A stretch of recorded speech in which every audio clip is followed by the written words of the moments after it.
Hey guys, welcome to The Table. My name is Jake Freels, podcast host of The Table Men.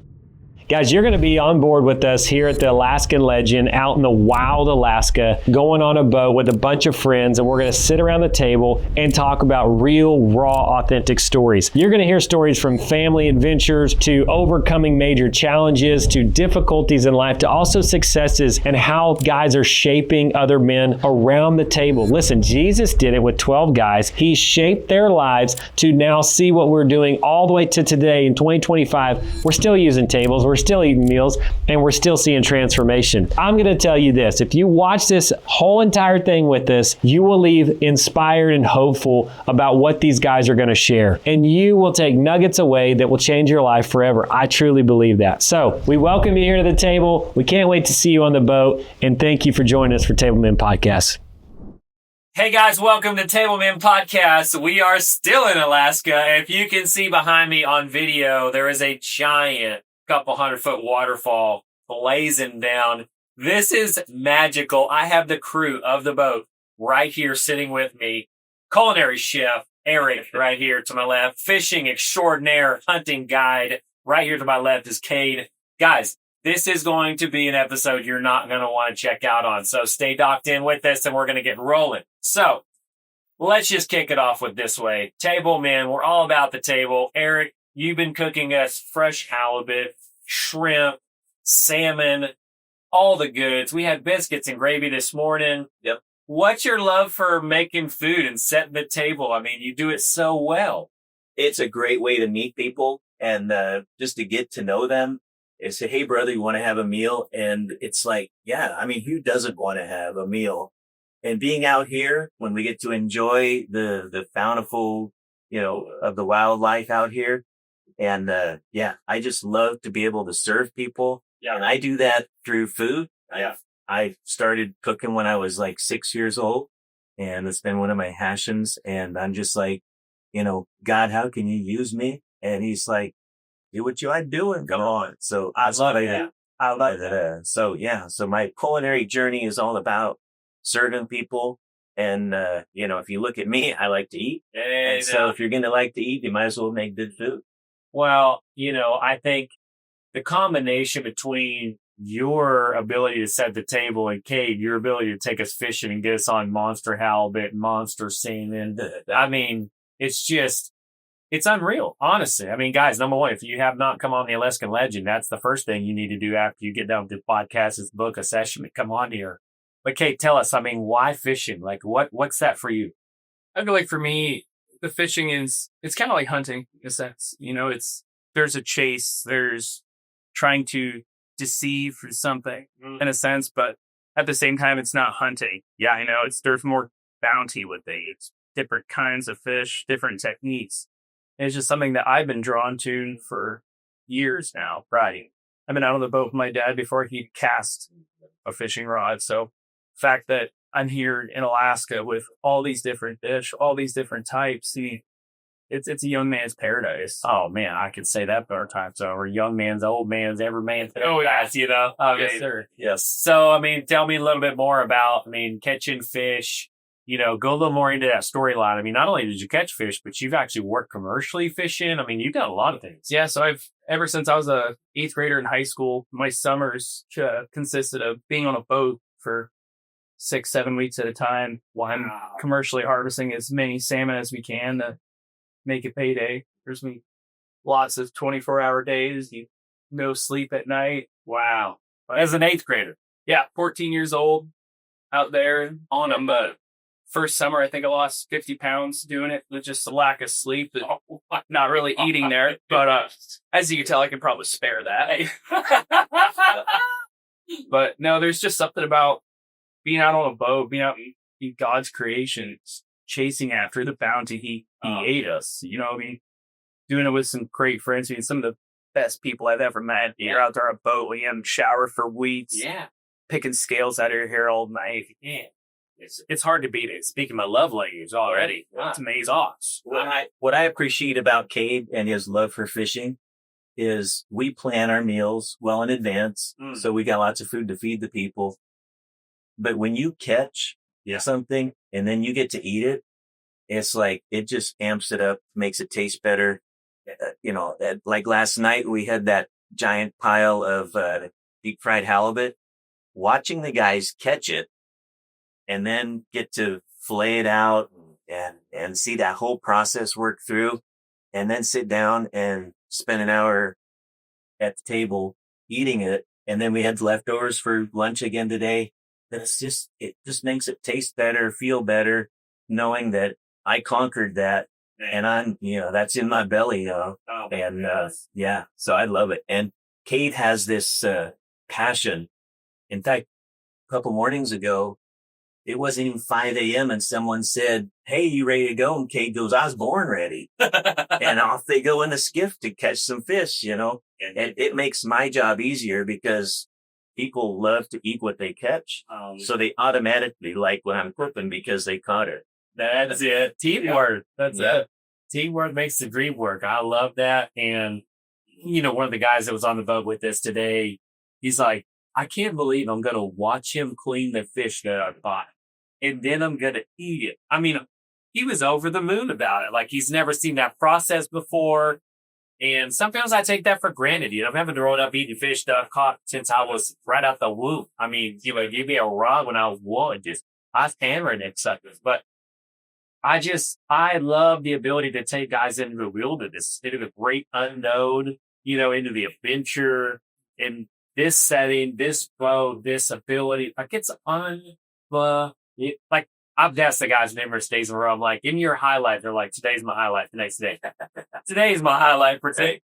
I mean, when do you get to sit in hot springs, catch salmon, catch halibut, watch bears, go out into the wild ocean, get next to waterfalls, watch glaciers fall? I mean, the list. And forget the whales. And the whales, that's right. Monster whales. First time I've heard that one get forgot. I'm listening. Oh my gosh. I mean, I truly, believe that this is a man's paradise. So no doubt. I mean, yes, women can come on the trip, no doubt, and they'll love it too, and it'll be exponentially great for them. But this just makes men come alive. I mean, Absolutely come on. So tell me a little more about, why did you jump on board with Charles, and run after this thing? I know y'all are family, but come on, why, You want to go first? For me, as you know, I married his daughter. Yeah, you did. And, I was commercial fishing kind of when my wife and I first got together and just started working in town after fishing and working underground. And he's like, "Oh, you should come work for me. I got my hands in a lot of things and kind of need the help." And boy, I did not know what I was getting into. So it was probably about a few months after working for him. He said, "Hey, come check out this boat I got here in the harbor." Okay.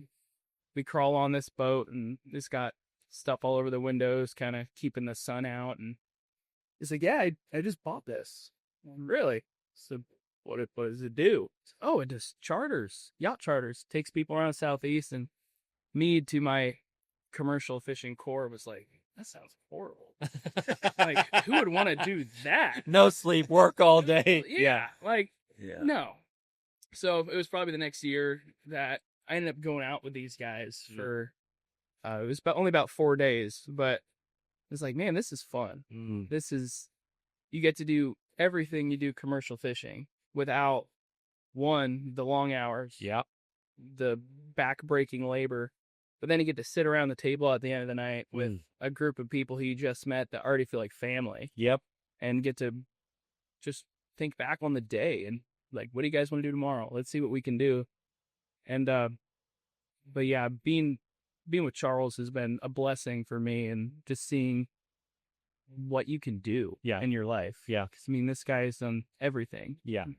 Move houses, raise boats, build docks. Reality TV, jet ski to Russia. I mean, come on. Hey guys, I want to give a shout out to one of our sponsors, Triple Crown Ford, where you can find an incredible vehicle, not only built for it tough, but ready for you. It is going to be a place where you can find whatever vehicle you need. Their service is top notch. Just go down there, ask for one of their sales associates to lead you along to find your vehicle that you need. You can go to triplecrownford.com and find out the next vehicle for you. We personally drive the brand new 25 Expedition. It is incredible. It takes us on adventures everywhere we go, and we're so thankful thankful for their partnership in this journey. But no, he showed me that nothing is impossible if you put your mind to it. Yeah. And it's something that I admire dearly about him. That's awesome. Yep. For me, it was, I married his sister 38 years ago. Wow. And in fact, I think he was 12 or something when he was at the wedding. But he came down to our house one time when we were living down south, and I was teaching a barbecue class, and it was kind of the culmination. So we had this huge spread out, and he's like, "Dang, this is good." And so he gets this boat, and he says, "We're doing a family hunt. You want to come up?" And I'm like, it's not a great time. I'm getting a knee replaced in a couple weeks after that. But yeah, I'm coming. And so I smoked a brisket, brought it up, reheated it up. We're sitting around, family around the table. We've been out hunting all day, and it's wet and rainy and miserable. And we get back to the boat, and there's this smoking hot brisket there, and a big pile of mac and cheese, and Cade's grinning from ear to ear. And I think at that point, Charles said, "I may have found my cook on board." Wow. And so anyway, that was my first trip. Like, was that 4 years ago? 3 years ago? Anyway. Yeah, long ago. So when your brother says, "Hey, I need some help," number one, you're going to help him. Yeah. But when it's doing something you really like and you're passionate about it, and it's how God has called you to serve, because that's what I do at home is we're always entertaining and catering events and things like that. And so it's in my wheelhouse. And to be able to do it in this environment with that waterfall in the background, it makes it even better. And, one morning, this last summer, I got both galley doors open, making breakfast. 15 feet out the galley door, a whale breaches. And I'm like, "Well, howdy." I'm busy. But it's like being out here. It's, I live in Idaho, and it's beautiful there. Grandfather always called it God's country, but this definitely rivals that. This house. Yeah, This is it his is. house. It is. And I absolutely just, love being on the boat, love serving people. And, the day starts at 5:30 and ends around 10. So you are working, but, it's not work if you're having fun. Yeah. So, yeah. Wow. And I love watching, you exploring on YouTube, looking up new recipes, I mean, I love that, you're not stuck in a rut doing the same thing over and over again. And I haven't had a bad meal yet. I mean, so that's the fun of it. Cade, where did hunting and fishing come from in that way? And I would also ask, where did manhood, as you feel like you processed as a man, what did that look like along the way? Ooh, that's a deep question. For me, hunting and fishing kind of happened a lot more when we first moved up to Alaska. Shortly after my mother passed away, I was about 4 years old. So did my dad, instead of getting a babysitter, he just packed me up along. Throw some warm weather gear in the bag and let's go hunting. Let's go fishing. I remember my first early memory of hunting was probably, I think I was about 4 or 5 years old, and it's dark. We're driving to the lake and hop in the boat with my dad and cousin, and we start paddling up this lake and hear ducks quacking all around you, and oh my gosh, this is crazy.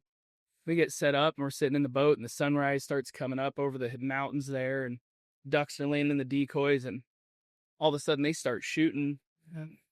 What's going on? And the next thing you know, by the next flock, I think I was handing my dad and my cousin shotgun shells. Hurry up, get more, get more. And, I think it kind of transcribed a little bit into manhood as a man and a father and a husband. I feel like my duty is to provide. Yeah. And I see that I can go do things that I enjoy, that I love, and I can provide for my family at the same time.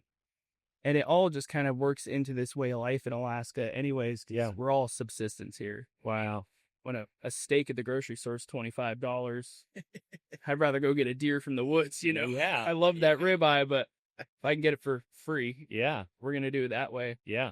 But I mean, you ask my wife, and for her, she wouldn't have it any other way with the way we do things with fishing, putting fish in the freezer, putting deer in the freezer. Yeah.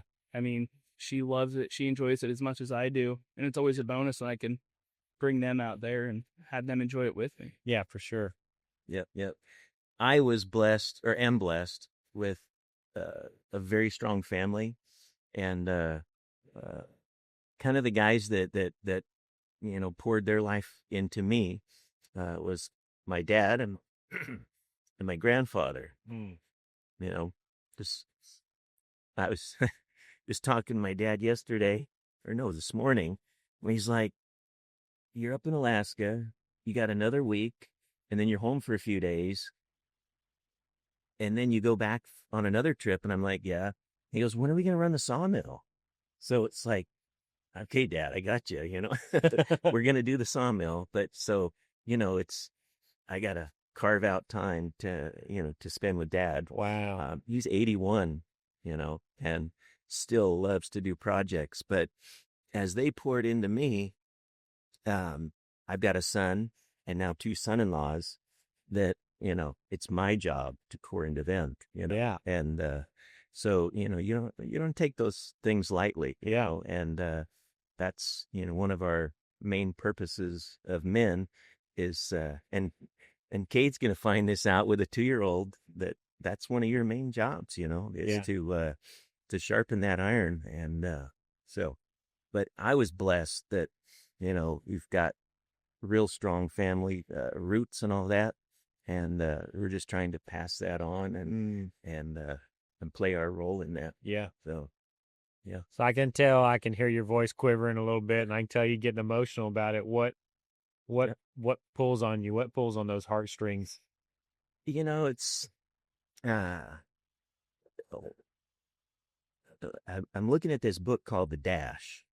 You were born and you pass away, and on your tombstone there's a dash. What is your dash going to say? You know? So, you know, it's like, it's that whole, what am I going to be remembered as? So, Wow. yeah. Wow. That's so powerful. That is so powerful. As you guys think back over that dash, what's kind of some of your peak moments of your dash, and what maybe are some valleys of that dash that you had to face trials and struggles to overcome? Well, I got to say right now, technically, I still have big fish on the Duckworth. That's going to go in my dash, because the fish you guys caught a couple weeks ago wasn't technically on the duck. We'll go technically. So 73 inches, 203 pounds. That's still in the dash. That's a halibut, and the Duckworth is Charles's other mini boat that he has compared to this one. So he's taking the crown still. He ain't letting these boys take it. I get it. He's in there. Yeah. Give us a year or so. Yeah. We'll try to put that on our dash. Yeah. But what I'm working on right now is it's that whole concept of a legacy, and I'm in a transition right now. You know, end of last year, I stopped working at jobs that pay me money. I really despise that word retirement. You know, I tell people I just work at jobs that don't pay me now. So, you know, it's where I'm pouring my life right now is our men's ministry at church, my neighborhood, and my family. And you know, it's all about what can I provide right now? Yeah. You know, we studied this book in our life group called The Third Calling, and it's all about, you know, after you've raised your family, done all that kind of stuff, now you're in that retirement stage. What are you going to do? Wow. You know, and it's like, I'm going to come up to Alaska and serve men. Now, granted, we do have women on the boat sometimes, but you know, and I'm more active in this stage of my life, in this third calling in my life. So it's been great, and you know, just still trying to make an impact, and I'm just blessed that I can leave that craziness of the corporate world and all that kind of stuff, and come out here and enjoy the beauty of God's creation, and still, make an impact in somebody's life. Yeah, for sure. So in your dash, you got highlights, you got low lights, peaks, top. What are some of the tops? What are some of the bottoms? Ooh, I can think of more peaks and lows, thankfully, but I gotta say, probably one of the highs was the day my son was born. Oh, and reminiscing on that. And I mean, I find myself thinking about that quite often, and pretty much every day since then. Yep. I mean, as of right now, I haven't seen him for a couple weeks. He's been with mom, so I'm looking forward to going to see him. But that is definitely, probably to date, my highest right there. For sure. I mean, that was a life-changing experience to see what God gave my wife. Yeah. He gave her that ability to create life, Mm-hmm. and gave her the ability to care for it. Yeah. As well as she has. I mean, that woman her instincts are crazy, Yes, they are.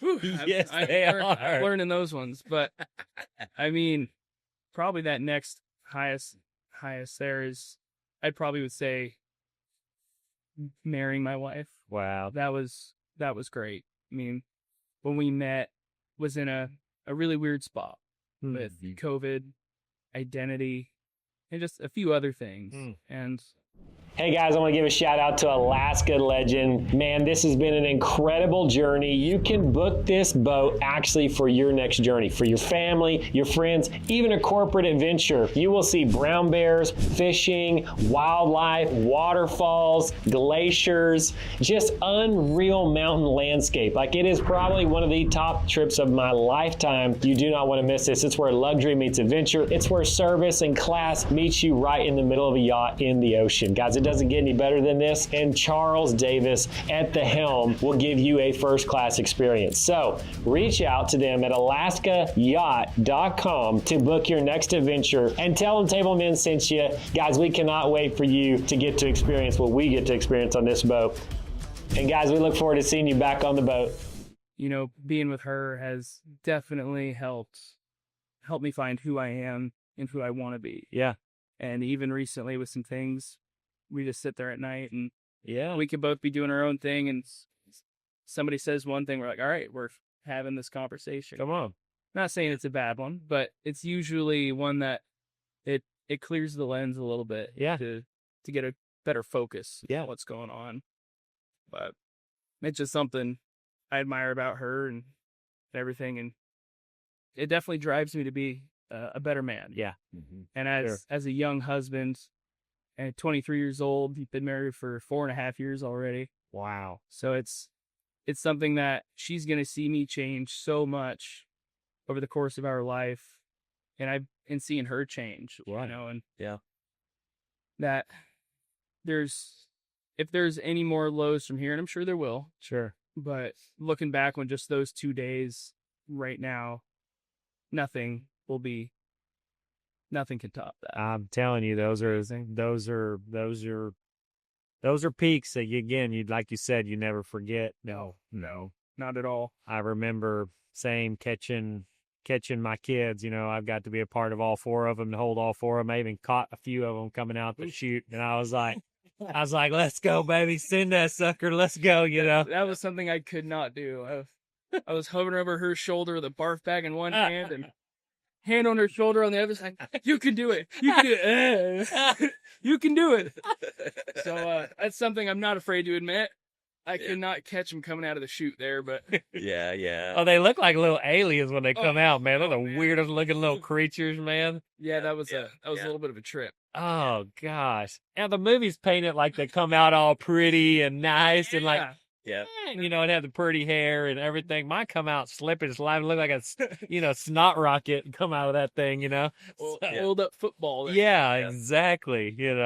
I actually have our third child is part of my testimony, and that when my daughters were young, it was my job on Saturday to take them, go do something, be gone most of the day, so my wife could have some downtime. She was a stay-at-home mom.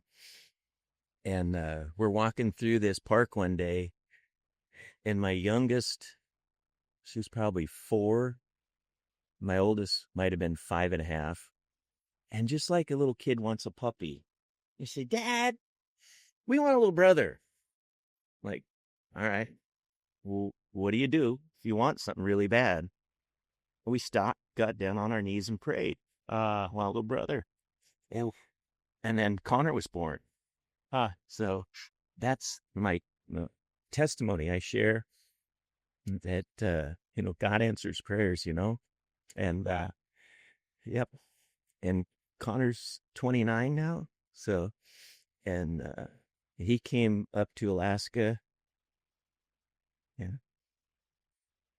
kind of messed up and found himself.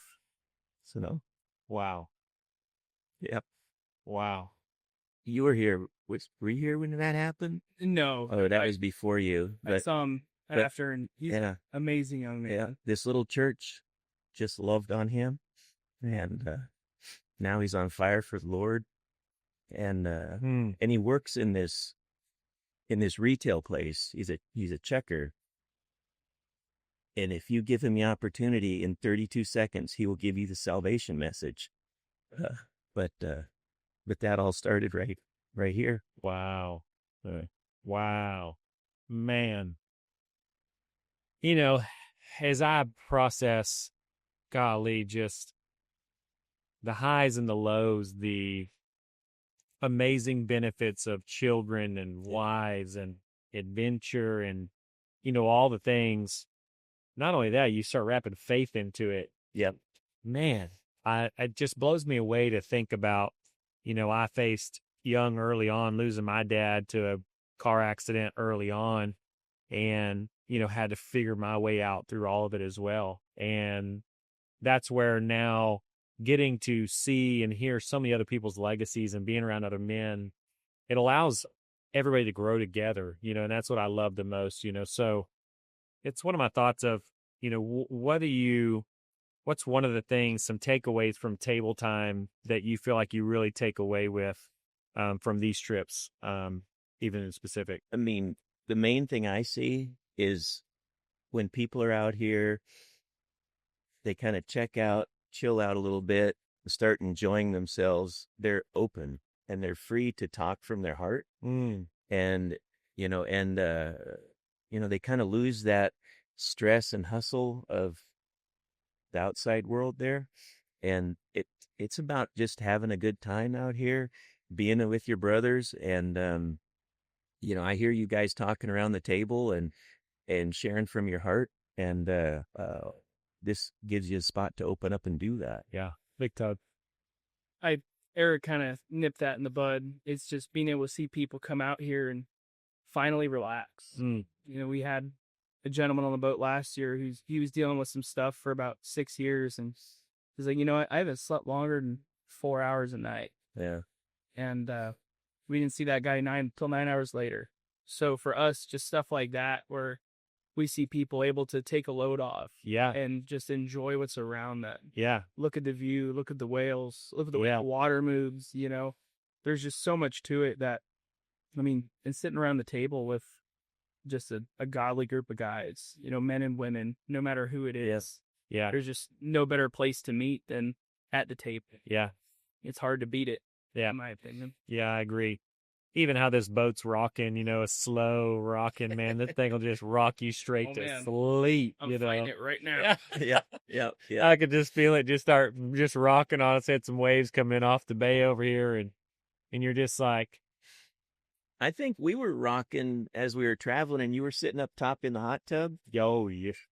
That's some nice table time there, man. Listen, hey, I'll tell you what, that table of the hot tub, it's glorious because you're literally on top of the boat traveling, and number one, deep conversations happen in that hot tub that go on and on and on. But the funny part was we were up there in the middle of a conversation, and this other yacht drives by and kicks out about a 5-6 footer. And we take that thing at a semi-angle, and that hot tub goes, Woo, kaboodoosh, dude. I mean, shoots that water, 30 foot in the air. It felt like probably 10, but Yeah, sorry about that one. it was great. It was great. I said, well, boys, I guess we're done with hot tub and we're getting thrown out. Yeah. No, it wasn't that bad. It probably just barely spilt over the edge, but it was pretty cool, to be up there and experience that, even as funny as it is. But I want to dig into how have you had courage as a man to overcome your fears? What are some things that you've been afraid of or you are afraid of that you're still trying to like overcome and face it head on?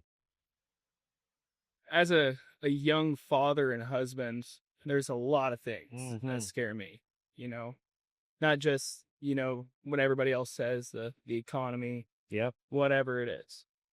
There's a lot of things that go through a man's mind, I think. And, there's a lot of things that you can't do. There's a lot of doors that can't be open. And as someone once told me, who's on this trip with us, is the Lord can close doors no man can close, and can open doors no man can open. That's right. So when there's things that are out of my hands, I just close my eyes and talk to the man who can. Yeah. There's only so much you can do. And even with my wife, is if there's something we're talking about that we don't know which way to go with it. Yeah. What are we going to do? We both just sit there and we talk to it. Yeah. We put it in his hands and let him do the work. Yeah. We do what we can and he'll follow through with the rest of it. Yeah. And that's something that I'm learning really, really early on, is to have trust. Yeah. Have trust and have faith. Yeah. And it'll all work out in the end, no matter what it may be. You might have a different plan than what we're looking to do. Yeah. But he has a plan for a reason. Yeah. I mean, as a man, I'll ask you this, as a father, have you ever been afraid of just being insufficient as a man, to provide, to give, to love, to serve? I mean, has that ever been something that just smacks you right in the face? That happens a lot, is trying to find myself in changing times. And then the feeling of being insufficient it can weigh heavy at times. Yeah. Mm-hmm. And, that was, once again, do what I can and put my hands up and allow God to do the rest of it. Yeah. Meet you there in that moment for sure. Yeah. And Eric? I've got a few years on you guys, but the big transition in my life right now is, I ran sales teams for selling construction software, and it was all about meet the numbers every month, meet the quarterlies, meet the annual, and then to all of a sudden stop doing that, which also means the paychecks stop coming. Yeah. And you're like, huh, this is different. But you surround yourself with people who are smarter than you, and they look at your situation and say, you got this. Yeah. And you're like, all right, I got this. So this is what our new life is going to look like. And you talked about, questioning or having some fears or some doubts about, our role as a man. I look back and see I've got 3 beautiful grown children. And I know I didn't do it all on my own. My wife is tremendous. But also the Lord has looked over us and provided for us and picked us up when we were down. So it's like, I don't want to sound pompous or anything, but I don't have fears. My wife says, you don't stress about stuff.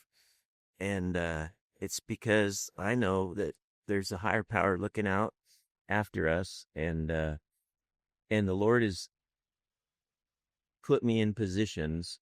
And I tell my kids this all the time. It's not about making one good decision your whole life. It's about making a series. A constant series of good decisions. And that's what my wife and I did. And we don't look back, on any regrets. Maybe a couple of football wagers or something like that. But other than that, no regrets. You sure she has something to do with that? Yeah. Wait Yeah. a second. But it's all about putting him first, and it's like everything else kind of just, falls in line. And, you know, I wake up praying, I go to sleep praying, and I'm just thanking the Lord for, how he's, positioned me in this life. 'Cause I think we all have a position, Yeah. Cade's spot is, what are you, first mate, co-captain? Whatever you need me to be. Whatever I'm Yeah. needed, I am. Yeah, we have different roles to play on the boat, just like we have different roles to play in life. And, it's all about doing the very best that you can do and letting the light shine through you, and, so, yeah. And it's really cool going through life without a lot of stress. Yeah. Oh, man. It's number one killer, Yeah. Yep.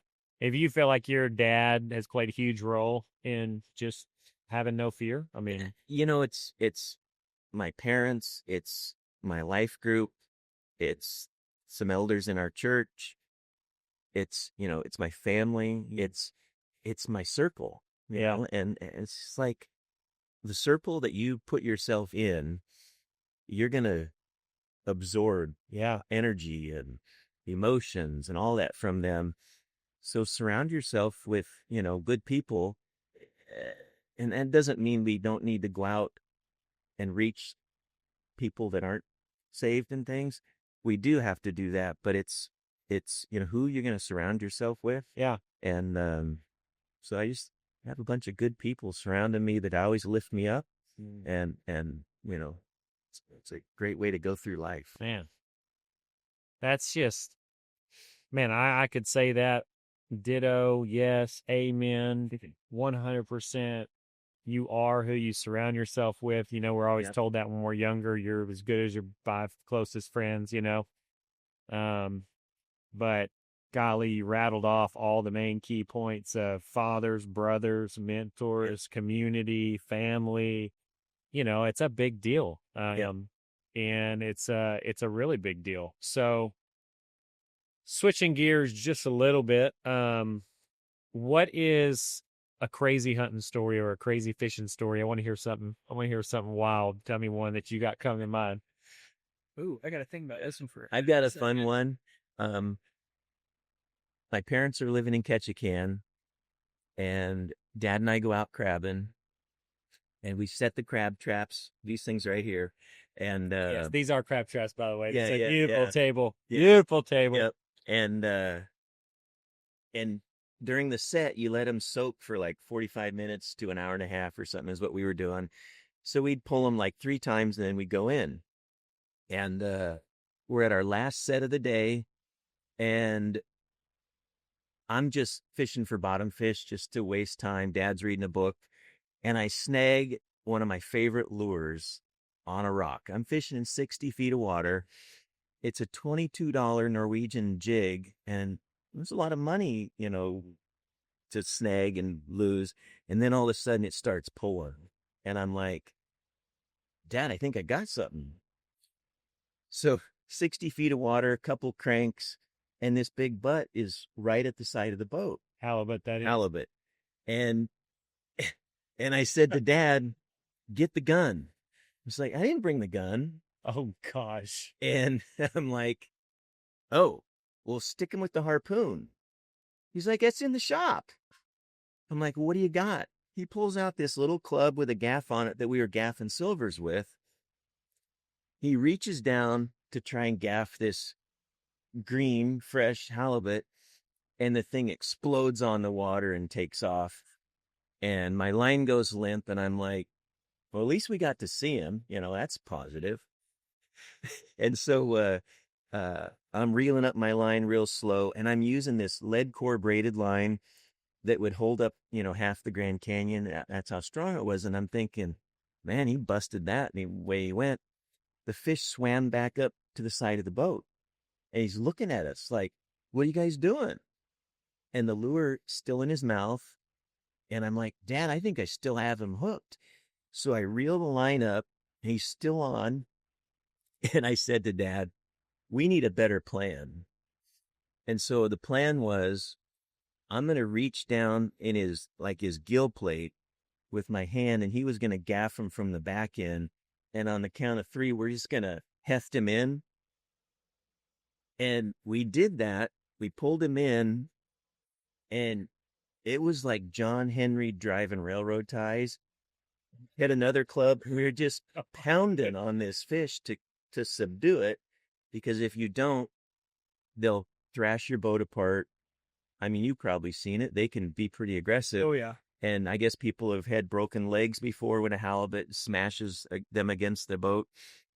So we're bang, bang, bang, bang, bang.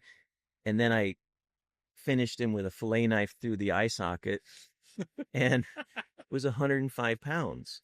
God, and I just wish somebody was filming that, because it probably looked a little bit like Laurel and Hardy catching a fish, their first fish ever. But, you know, the fish tasted good and all that, and that was great. But I've told that story so many times that's probably my most fun fishing story ever, was catching something that you completely were not prepared for, and then the outcome turned out good. That's amazing. So, I got one kind of similar to that, or at least with that same kind of storyline. We had a few of us out. We were out subsistence gill netting, right, with a gill net, you know, fish swim into it, get tangled, whatever. And we had about probably 15 fish in the boat already, and we got the net out there, and just kind of drifted, enjoying the day. Sunny, beautiful.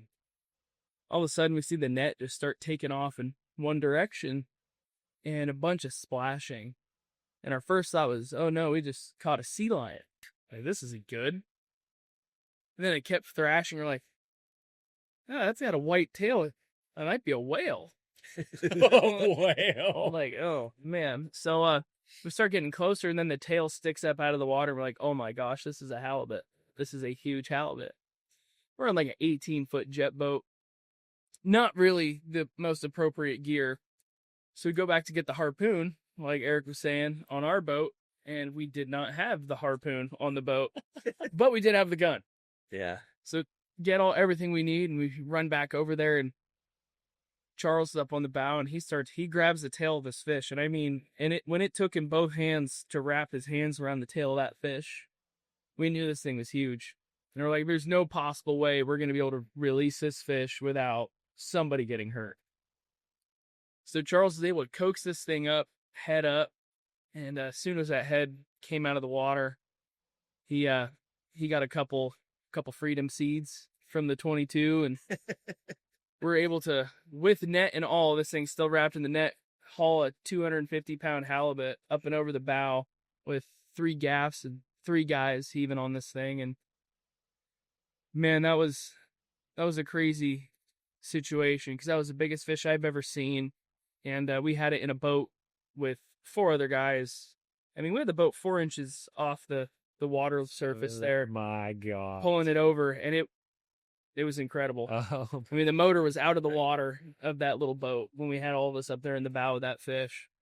That's wild. And that fish was delicious. We just ate that fish. We ate some of that fish. Yes, we did. It's a very recent fishing story. Yeah. Yes. Oh man, I love it. I love fishing. I love hunting. I think one of my favorite ones recently was my son and I were hunting, and my son is, let's see, he's 9. Yeah, he's 9 at this time. And I've got a feeder way down the back of our place in Texas, and I said, son, there's a big bucket to feeder. We're about 1,000 yards away. So we're just hoofing it, running as fast as we can run. And it's an open field. So we got to like crawl and then get out, and then we're crawling and we're belly crawling, army crawling, you know. We get within about 200 yards. I'm like, I don't think we're getting any closer. I was like, you're going to have to take a shot. It's 200 yards. This is a 9-year-old boy. He rears up. Oh. So they're watching deer just standing there, and I'm like, he missed? Like, I usually miss. Brack another one. Wow. Boom, dropped straight down to the ground. And I'm like, my gosh. I'm like, no way. Yeah. He literally jumps up. He's like, he's freaking out. Literally, drops the gun, just sprints to the deer. Nice. That is awesome. My thing I'm thinking of is like a halibut. That sucker ain't dead all the way, I bet. I promise you. I was like, I know he ain't dead all the way. So I'm grabbing the gun and I'm like trying to catch up to him a little bit. He's gone. He literally jumps the fence into the feeder area and that buck goes, and looks up at him and jumps up and he's like, ah! Bails off, jumps over the barbed wire. Yeah. Freaking buck jumps over the fence and I'm like, oh my God, now we're going to have to chase him down. We literally are chasing this freaking deer down. And he's like, runs, lays down. And I'm like, creep in, creep in, creep in. He jumps up, takes off, running. Oh my God. We literally chased him like that for probably 30 minutes. And finally put a bullet in him, killed him. But then we had to drag him probably 300 yards back to the daggum spot where where we could have just literally pulled him over the fence and took him home, But it was definitely one of my favorite highlights of for sure. I've hunted with this guy before, and if you look at these trees back here, this forest is thick, and there is no better guy to drag your deer out of the woods than Cade. I was just going to say the last deer I dragged out was 1.5 miles. Oh Yeah. my God. Yeah. But you put him on like Superman. That one was that one was a little too big. So that was a hammock strap around the antlers, shoulders. Pouring down rain, and you don't know if he's wetter from the rain or the fact that you're sweating inside your rain gear. That's the reason why I don't wear rain gear when I go hunting. Oh, no. I'm going to sweat It's on my thoughts. You might as well just let the rain get you wet. Yes. 100%. Yeah. Well, any last closing thoughts for you guys before we jump off of here? Anything else you got that you feel like you wanted to share before we? I'm, just looking forward to this afternoon. We're going to go to a hatchery and literally be, 70 feet from bears? Oh, yeah. 25 brown bear, to be exact, last year. Yeah. And then one of them came up to our feet. He come running. Those little baby cubs came running, which were like 300-400 pound baby cubs. Yeah. I was like, do I drop it? Do I run? Do I kick? Do I scream? I don't know what I'm like, just stand there, Yep. So that's this afternoon. I'm looking forward to that. Gosh. Yeah. Well, man, it's been a blessing being on the boat with you guys. This is my second year running with you. And, now y'all gonna have to come down. Charles came down and busted a hog and got some big old hog to us. So I said, you guys are next. And we're going to come do it and have some fun. And it's been a blessing. So thanks so much for being on here. You bet. Yeah. Thank you for having Thanks us. for the opportunity. Yeah, absolutely. Well, guys, here we are, Table Men. Until next time, we'll see you at the table. Hey guys, I just got back here to Texas and we just got off the Alaskan Legend shooting a podcast that you are not going to want to miss. These are real, raw, authentic stories, but shot in the middle of creation with waterfalls, glaciers. It's incredible. A journey of a lifetime with friends talking about Jesus and him encountering us at the table. Go to tablemen.com. You can watch it right there, YouTube, or listen on any podcast platform you want to listen to. Table Men Podcast. It is where it's going to be.